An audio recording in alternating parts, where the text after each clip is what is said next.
This all could have been prevented. Born in 2017 to Kristen Sabatino and Hussein Lyons, Dominic Lyons was just 6 years old when his life was tragically cut short. It was July 16, 2023, when officers arrived at Sabatino's Norristown home and found Dominic gone in his bedroom. They noted that they'd found Kristen performing CPR on the 6-year-old, though it was clear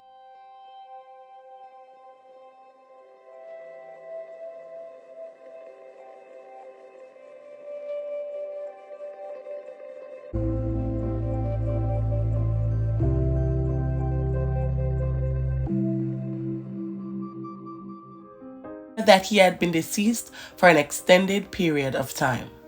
Police described the child as being cold to the touch, with fluids draining from his mouth and nose and stiffening extremities.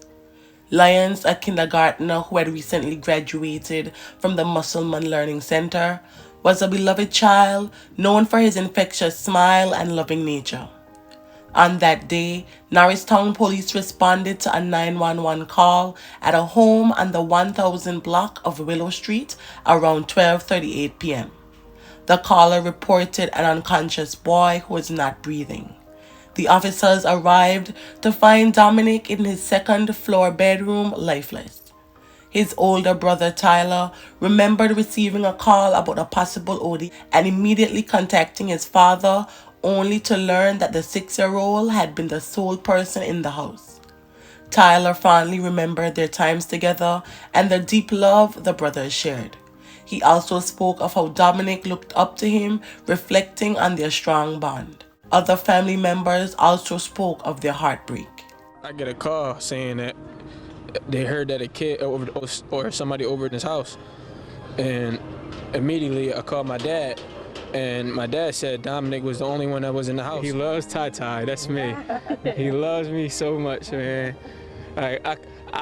Like, how can I say this? He probably looked up to you. Yeah, he looked up to me. All he wanted to do is just be just like me. This is Dom World, man. We love you, Dom. That's all we can say. We love you so much.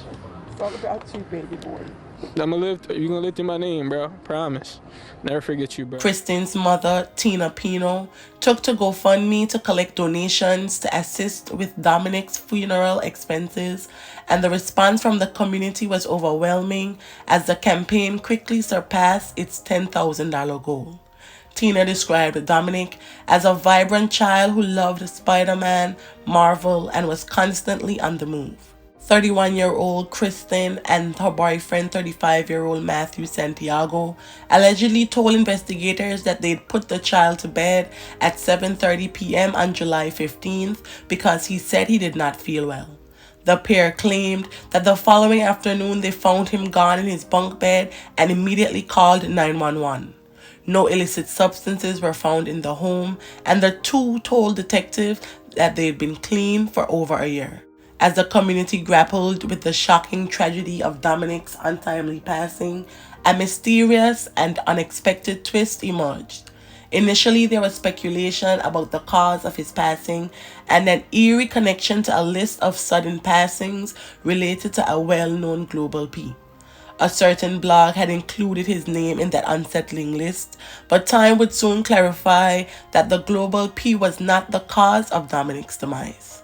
An autopsy was performed on July 17th by the Montgomery County Coroner's Office, which would soon reveal a shocking and disturbing discovery. Initially, Dr. Waddock needed blood samples, so the draft report was marked pending further analysis. Eventually, upon its completion,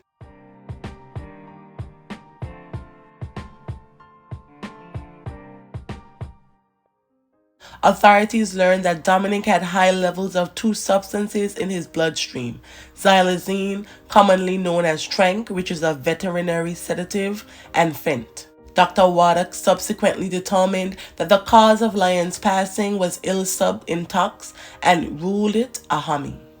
The presence of these substances in Dominic's blood pointed to a tragic ingestion of ill subs that could not be caused by trace contact. It was evident that this could have been prevented. Norristown police and Montgomery County detectives launched a joint Hammy investigation. They later found that Dominic's mother, Kristen Sabatino, and her boyfriend, Matthew Santiago, had a history of ill use and had recently purchased and consumed ill substances right before the child's passing. A complaint noted that police spoke to a dealer who admitted he sold them heroin, and cell phone records showed that Sabatino had contacted that man just 2 days before Dominic's passing. The 6-year-old's life ending affected not only his family but also the community. Dominic Lyons, the child's paternal grandmother, emphasized the need for justice while expressing the immense loss. We want justice for my grandson, but it's not going to bring him back. No matter what we do, he will not be here. And that's the hardest thing because he was too young to be cut down. At 6 years old, he had a whole life ahead of him. More damning evidence in the case was also revealed. According to the criminal complaints, text messages found on both their phones showed the couple allegedly talking about buying and using ill subs right before Lyons' passing, then talking about the child's passing and whether their personal use would be revealed in testing conducted by a caseworker from the Montgomery County Office of Children and Youth.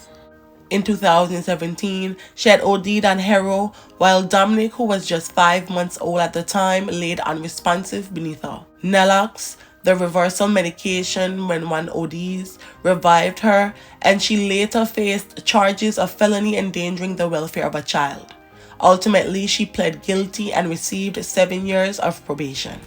It didn't end there, however. In 2022, the mother was involved in a vehicle accident and was found unresponsive with her 13-month-old daughter in the backseat. Once again, she OD'd, this time on Oxy. She was again given Nalox. Sabatino faced multiple charges, including driving under the influence and endangering the welfare of a child, although the status of this case was not clear as of this video. It was shared that the couple's now 2-year-old daughter was staying with relatives at the time of Dominic's passing. On October 25, 2023, Matthew was arrested and his bail was set at $1 million cash with a condition of no unsupervised contact with minors. After a bail review hearing the following day, another judge declined to modify it. Thus, as of this video, Santiago remains in the county jail awaiting a preliminary hearing.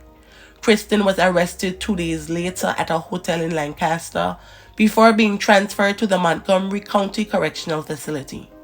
Involuntary madness and endangering the welfare of a child are the charges both Kristen and Matthew are facing. For victims under the age of 12, like Dominic, involuntary madness is a second-degree felony punishable by 5 to 10 years in prison upon conviction. Following the arrest, Dominic's father, Hussein Lyons, spoke with the media, sharing that he still grappled with the indescribable loss. 6 years old, but he touched a lot of people. Always had a smile on his face. Very lovable child. This all could have been prevented. May the family and friends of Dominic Lyons find solace in the happy memories, and may his soul rest in perpetual peace. Thank you.